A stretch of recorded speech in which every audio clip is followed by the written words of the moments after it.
주제 나오고 나서 가장 많이 물어보시는 아파트들이 서울의 15억 미만, 14억대 아파트들이거든? 이번 규제로 서울에서 가장 피해를 덜 본 곳이 14억대 아파트인데 이유가 이제 규제 전에도 6억까지밖에 대출이 안 됐거든. 근데 지금도 14억대 아파트는 6억 가까이 대출을 받을 수가 있어. 거의 그러니까 타격감이 없는 거지. 그러면 이런 가격 구간에 있는 단지들 중에 가장 먼저 봐야 될 곳이 어디냐? 난 답심리 뉴타운 한번 보시라고 말씀을 드리고 싶은데, 답심리 뉴타운을 말씀을 드리자면 직주 근접의 가성비 최강 단지들이 모여 있는 곳이다.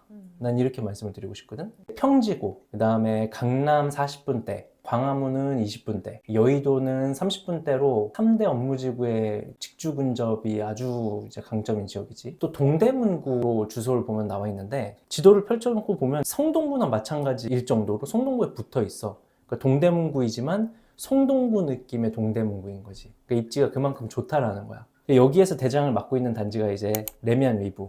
이게 2600세대 규모의 대단지고 초등학교까지 품고 있는데, 단지를 들어가 보면 조경이 진짜 잘 돼 있었잖아, 우리 갔을 때. 그리고 단지 안에 큰 길로 이렇게 나눠져 있는데 어떤 분들은 단지 안으로 차가 다녀도 조금 별로다 이런 분들도 계시긴 하지만, 오히려 나는 갔을 때 그 도로 때문에 동간 간격이 상당히 넓게 확보가 돼 있고 채광이 진짜 잘 보이겠다 이런 생각이 들더라고. 그래서 항상 여기는 인기가 참 많은 곳이고, 같이 보셨으면 하는 단지가 한 3개 정도 있어. 답심리역에 더 가까운 청계 힐스테이트라는 단지가 있는데, 여기는 단지 수는 조금 더 작지만 여기랑 더 가깝다는 장점이 있고, 지상에 차가 안 다녀 단지. 그러니까 차가 없는 단지고, 그렇다 보니까 조금 더 신축 느낌이 나는 단지지.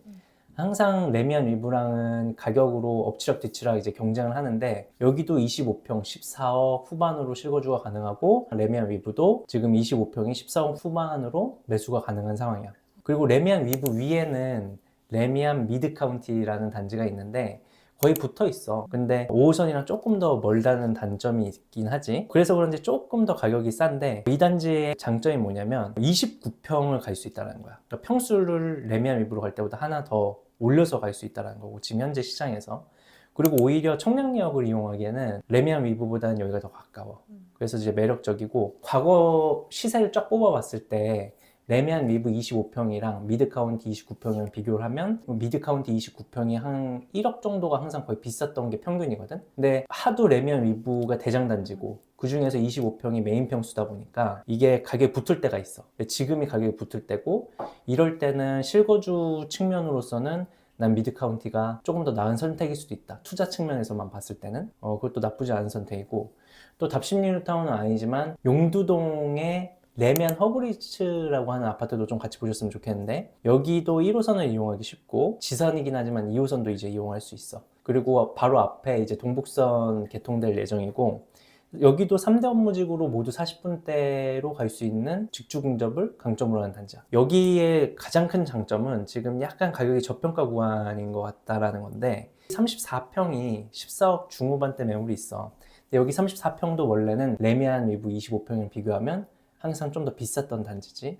그런 측면에서 꼭 뉴타운이 아니라도 괜찮아. 그거보단 조금 더 이제 교통 좋고 조금 더 넓은 곳에서 아이들을 키우고 싶어, 이런 분들이 있으면 여기도 좋은 대안이 될 것 같아. 그리고 조금 더 지역을 넘겨서 이제 2번 후보지는 용산구의 원효로동 리버힐 삼성 아파트야. 용산구라고 하면 입지는 얘기를 할 필요가 없는 거잖아.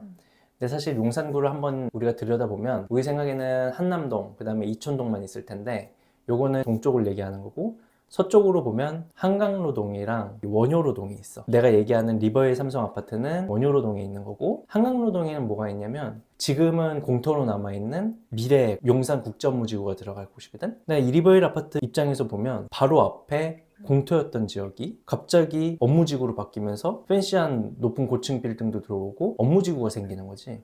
그러다 보니까 이게 현실화되면 가장 큰 수혜를 볼 아파트 중에 하나야. 22평이 지금 15억 아래로 지금 매수가 가능한데, 사실 요즘에 급등한 아파트긴 해. 그리고 여기가 그동안에 좀 주목을 못 받았던 이유가, 구가 용산구긴 하지만 마포랑 붙어 있어서 마포역이랑 더 가깝거든. 근데 이 마포역까지 가는 길도 조금 있는데 여기가 또 경사야. 그리고 주변에 인프라가 살짝은 부족해. 그러다 보니 가격이 조금 저평가돼 있었는데, 나는 좀 다르게 보셨으면 좋겠어. 언덕이라고 하면 뷰가 나온다라는 거거든. 이 단지도 한강뷰가 이쁘기로 유명해. 이쁜 한강뷰를 얘기할 때 여의도를 반대편에서 볼 수 있는 그 한강뷰가 정말 이쁜 한강뷰다라고 하는데, 이 용산구에서 여의도 한강뷰를 쫙 펼쳐서 아래로 볼 수 있는 단지 중에 하나예요. 한강뷰 나오고 앞에 국제 업무지구 생기고, 만약에 이게 리모델링이라도 돼서 신축 아파트가 된다라고 하면 그때는 지금이랑 위상이 많이 다르겠지. 그래서 이제 이것도 한번 검토해 보셨으면 하는 거고, 3번 후보는 항상 이제 답심리를 얘기를 할 때 우리가 서울을 반으로 접어서 반대편에 데칼코마니처럼 보면 서쪽에 다크호스라고 할 수 있는 신도림동도 같이 보셔야 된다, 이렇게 얘기를 하고 싶은데, 신도림동에서도 지금 14억대로 매수할 수 있는 좋은 아파트가 신도림 동화 3차야. 우리가 신도림이라고 하면은 붐비는 지하철만 생각을 하잖아. 근데 막상 가보면 뭔가 좀 연식이 된 신도시 같은 느낌이 나거든. 디큐브 시티도 보면 현대백화점 있지, 스카이라인도 괜찮고, 도로도 잘 정비돼 있고, 옆도 다 빌라보다는 아파트로 균질성이 있게 지어진 이런 신도시 같은 느낌이 난단 말이야. 인기가 많은 게 여기 현대백화점도 있을 뿐만 아니라 조금 더 위로 올라가면 이제 영등포에 타임스퀘어 거기도 괜찮단 말이지. 그러니까 신혼부부들이 애 하나 둘 키우면서 문화생활을 하기도 좋고 놀기도 좋다는 거지. 그래서 인기가 좀 많은 곳이고 우리한테도 문의가 좀 많이 들어왔어. 근데 이제 여기가 GTX-B가 들어오면 서쪽에 이제 업무지구 라인, 신도림부터 시작을 해서 여의도, 그 다음에 서울역, 종로까지 연결되는, 그 중간에 용산도 있지. 그래서 이쪽에 업무지구 벨트를 이룰 수 있을 것이다 라고 생각하는 자산운용사들도 있고, 그러다 보니까 좀 이슈가 되긴 했지만 이 디큐브 시티 쪽에 지금 현대백화점 자리를 빼서 오피스로 개발하려던 시도도 있었어. 근데 이게 주민들이 백화점이 집 앞에 있다 사라지는 거에 대해서는 좀 아쉬운 점이 있을 수가 있잖아. 그래서 좀 반대가 많았고, 그래서인지 다시 이제 기사가 난 걸 보면 어떻게 될진 모르지만 뭐 업무지구로 발전하는 것도 백화점이 집 앞에 있는 것도 둘 다 대단한 호재고, 그런 측면에서 이 신도림 동화 3차 주목해 볼 만하고, 또 여기가 매력적인 게 34평을 지금 14억대로 매수를 할 수 있다는 거거든. 원래 이 신도림 동화를 보면 이편한 세상 4차라는 게 이제 대장 아파트고, 그 밑에 동화 1, 2, 3차가 있는데 이 세 개 아파트 중에서는 3차가 제일 인기가 많아. 지도로 보면 3차 같은 경우는 여기랑도 적당히 가까우면서 초등학교도 적당한 거리에 있어.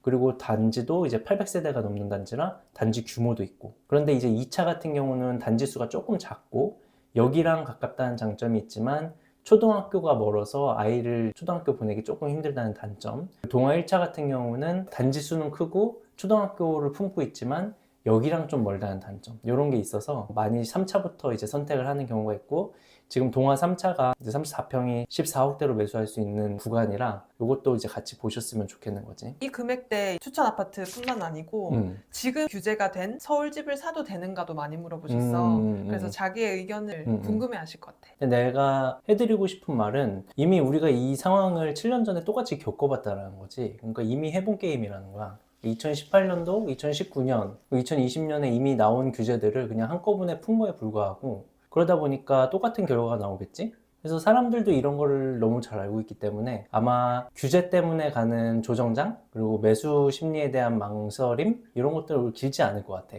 그리고 시청자분들이 처음에 이제 부동산을 보면 원인과 결과가 헷갈릴 수가 있어. 규제가 들어와서 가격이 내리고 규제가 풀려서 가격이 오른다, 이렇게 생각하실 수도 있는데 본질적인 아파트 가격이 오르는 본질적인 원인이 해결되지 않았기 때문에, 그래서 규제가 생긴 이제 결과거든. 근데 이 본질적인 원인이 해결이 되지 않으면 결국 대책은 이제 궁여지책일 뿐이라는 거지. 그래서 사실 수 있는 분들은 흔들리지 말고 좀 빨리 결정을 했으면 좋겠어.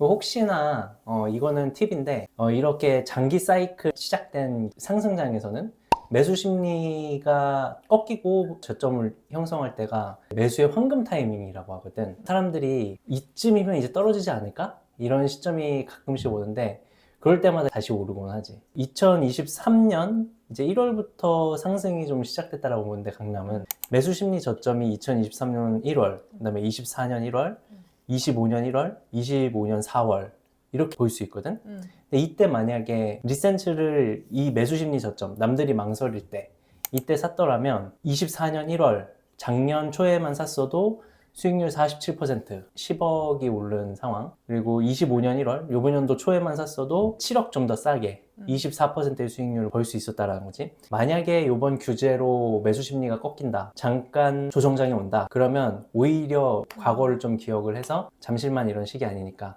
모든 지역들의 상승장이 시작되면 똑같은 흐름을 보이니까 이제 망설이지 않으셨으면 좋겠고, 또 같이 주목해봐야 될 건 분양가야. 요즘 분양가가 옛날처럼 로또 분양이 아니라 초신축을 그냥 비싸게 사는 상황. 그러다 보니까 구축 가격이 오히려 매력이 있는 상황인 거야. 그러니까 얼마 전에 과천에서는 24억짜리 분양가인 단지도 나왔는데 그게 완판이 됐고, 그러다 보니까 기다리는 사람들이 적어진다라는 거지. 청약에 대한 기대감도 줄어들고 분양 물량도 줄어드는데 확률도 작아져. 그러다 보니까는 기존 구축 아파트 시장으로 발빠르게 움직이시는 분들이 좀 늘어나고 있고, 이런 것들이 이제 상승의 적인 원인이겠지. 14억대 진짜 쟁쟁한 단지들 많은데 이거는 이제 얘기가 길어지니까 다음 편에서 얘기를 하고, 뎁송의 원픽 단지도 다음 편에서 함께 같이 뽑아볼게.